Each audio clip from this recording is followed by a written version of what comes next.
பிறந்த ஒரு மாதிரி. அப்ப நாங்க நான் பொறிக்கிறீங்க வந்த ஒரு நாள் எல்லாருக்கும் பிறந்த ஊர் தான். ஆக்சுவலி நான் ரொம்ப அடக்கமான பொண்ணு. எங்க ஊர்லயும் 4 அடக்கமான பொண்ணு இருக்கு. சுடுகாட்டுல. நான் எந்த பக்கம் பேசுறேன் அந்த பக்கம் போய் பேசு. நீங்க வருவீங்களா? நாங்க ஏன் வரோம்? அப்ப ஆடியக்கார வருவாரா? அவர் இடத்துக்கு காலி பண்ண மாட்டாரு. அப்பனா எனக்கு டபுள் பேமெண்ட். இன்னைக்கு ஒரு பேமெண்ட்டுக்கே வழி இல்லை. எங்க அண்ணனுக்கு. உங்க அண்ணனா? ஆமா, பெரிய அண்ணன், சின்ன அண்ணன், மூத்த அண்ணன், நடு அண்ணன், அக்கா, தங்கச்சி. அப்ப நான் என்ன தாய் மாமனா? தாய் மாமனா நிறைய செலவாகும். அப்படின்னா அந்த போஸ்டர் நான் ரிசைன் பண்றேன். நம்ம தான் சிங்கிள் டீயே யாருக்கும் வாங்கி தர மாட்டேன். என் பொண்டாட்டி தான் சொல்லிருக்காளே. என்னன்னு? கூட்டமா இருக்கிறதுக்கு போகாதடா, டீ வாங்கி கொடுக்கணும், ஓரமா நின்று உறிஞ்சு குடிச்சிட்டு வந்துடுறாங்க. இது நம் குடும்பம் தானே நடுவர்களே. நம் குடும்பம் நாரி 6 மாசம் ஆச்சு. அந்த அம்மா நடுவர்களே, நான் மஞ்சண்ணா நான் பேசவா? அப்புன்னா நான் பேசவா? போய் குருக்கள்கிட்ட கேட்டு வரியா? ரவி அண்ணா சார் கால் மட்டும் தொடாது. போன வாரம் ஒருத்தி தொட்டா 2 செருப்பு காணாம போச்சு.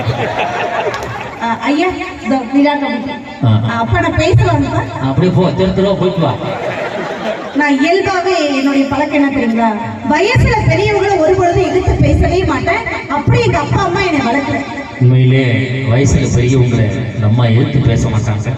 மாமியால அடிச்சு வரட்டி 6 மாசம் ஆகும். தகவலுக்காக சொல்றேன். கேட்டாங்களா? சொல்ல வேண்டிய கடமை இருக்கு.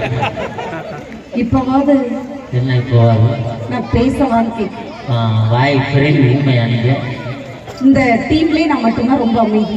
ஆமா ஆமா சொன்னாங்க. பஸ் ஸ்டாண்ட் எந்த ஒரு பஸ் ஸ்டாண்ட் வைக்கிற உப்புல போட்டு சட்டை பிடிச்சிருக்கியாம்ல 100 ரூபாய்க்கு ஊற்றுறது.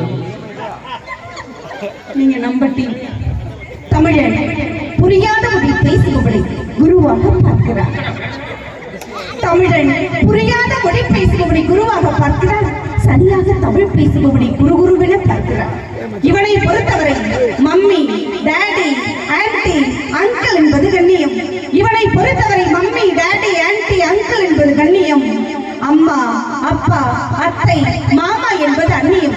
வேண்டாம் தமிழுக்கு நிலை. தாயாரின் தமிழெண்ணையை வணங்கின் வாதம் பெறுகிறேன்.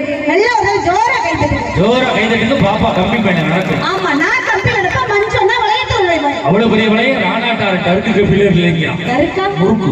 தமிழன் என்று சொல்லடா, தமிழன் என்று சொல்லடா, தலைநிமிர்ந்து நில்லடா என்று விரும்பித்துக் கொண்டிருக்கும் உங்கள் அனைவருக்கும் கொடான படி வணக்கங்களை தெரிவித்துக் கொள்கிறேன். என்ன மாசம்? தமிழன் என்று சொல்லடா, தலைநிமிர்ந்து நில்லடா. யார் சொன்னது? நாமக்கல் கவிஞர் ராமலிங்கம் பிள்ளை சொன்னது. எப்ப சொன்னார்? உயிரோட இருக்கும்போது சொன்னார். அப்ப சொல்லியிருப்பார். இப்ப சொல்லியிருந்தான்னு வச்சுக்க, அதை 2 கிழிச்சு போட்டு தமிழன் என்று சொல்லடா, தள்ளாடாமல் நில்லடா. காலம் மாறி போச்சு சார். ரேஷனுக்கு போன பருப்பு காண, கோயிலுக்கு போன செருப்பு காண, ஹாஸ்பிட்டல் போன உறுப்பு காண, போன சாமியார் போன கற்ப காண. அங்கேயே கற்ப காணாம நின்னுட்டு அப்ப சாமியார் போய் புள்ள புடி சாமியார் புள்ள புடி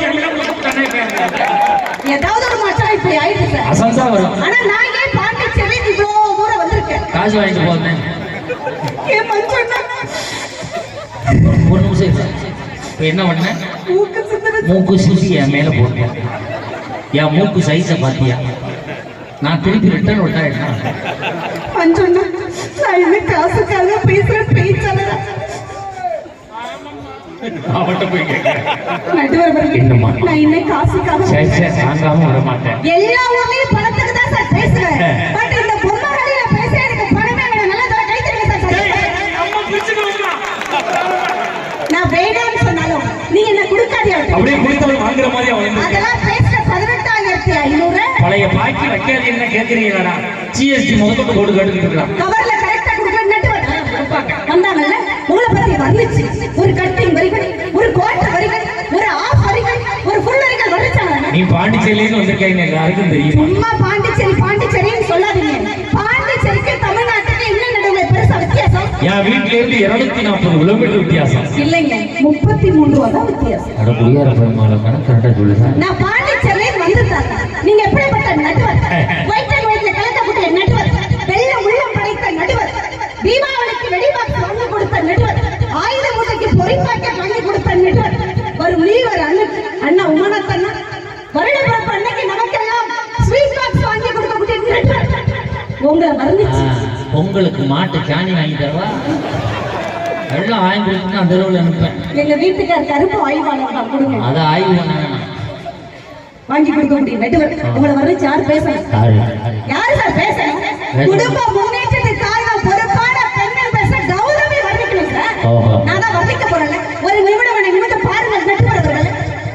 அடுத்தவன் பொண்டாட்டி நான் பார்க்கறது இல்லை.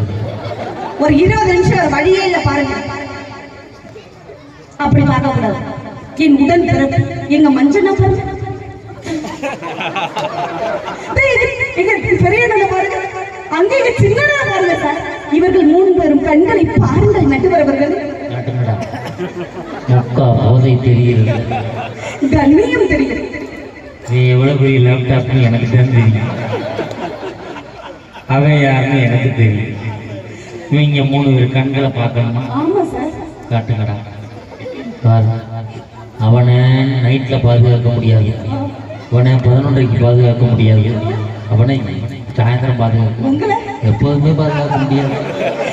எங்க மஞ்சள் நல்லா கறந்த பால் மாதிரி நடுவரவர்களே. கொஞ்சம் அடிப்பிடிச்சு சோழாதான் கருப்பா இருக்காரு. அவர்கள் 3 பேரும் கண்களை பார்த்து கண்ணியத்தை கற்றுக்கொண்டு பாருங்கள் நடுவரவர்களே. Look at me. Sachin bat, Janaki பாட்டு, சிவாஜி ஆக்ட், பட்டிமன்ற நடுவர், தேவகோட்டை மகாராஜன் சார்னா ஸ்வீட் ஸ்வீட் ஸ்வீட் இல்லையா? யாராவது எனக்கு சுகர் இருக்காங்க? எது சர்க்கரையா? மோசமான வியாதி சார், சுகர் மட்டும் யாருக்கும் வரக்கூடாதுன்னு வேண்டிக்கிறேன். ஏன் நடுவர்? எனக்கெல்லாம் வந்து 8 வருஷம் ஆச்சு. மதுரையில் தான் ஒரு டாக்டர்கிட்ட செக் பண்ணுறேன். மாதம் காலையில் 7 மணிக்கெல்லாம் தண்ணியை குடிச்சிட்டு வர சொல்லிடுவார். போன மாதம் போன உடனே இதில் ரத்தம் எடுத்தாங்க. எடுத்துட்டு இது மாதிரி ஒரு டீ கப்பு கொடுத்தாங்க, போய் யூரின் எடுத்துவாங்க சார். நான் பாத்ரூம்ல போய் யூரின் எடுத்து சன்னலில் வச்சுட்டு எல்லாத்தையும் குடிச்சிட்டு கதவை திறந்துட்டு கப்பு எடுக்கிறேன். கப்பு ஓட்டையாக இருந்தது, பூரா ஒழுங்கி. திருப்பி 1.5 மணி நேரம் மறுபடியும் உட்காந்துருந்தேன். எப்போ வரும் நான் பரவாயில்ல, புதுசாக ஒருத்தன் டெஸ்ட் பண்ண வந்திருப்பான் போல இருக்கு. அவன்கிட்ட கப்பை கொடுத்துட்டாங்க. அவன் அங்கேருந்து தழும்ப பிடிச்சிட்டுவான். நான் நிறுத்து பார்த்தாடா நிறுத்தி சொல்ல போறானோ. உண்மையிலே நீ வாழ்க்கையே அவளை சிக்கல. ஆனா சுகர் உள்ள நிலவரத்தை கூட ஃபிகரா வர்ணிச்சு பாட்டு பாட முடியும்னா பெண்கள் தான் பொறுப்புன்னு சொல்றேன். என்னாலதான் சார் முடியும். ஆனா நீங்க 4 வச்சுங்கன்னா நீங்க 5 வச்சு. சுதி சாதாரண பிரச்சனை இல்லை. சங்கீத கலா புருஷன் விருது வாங்கணும், சுதிப்படி தான் பாடுவாங்க. அது என்ன மணிடா? அது மணிய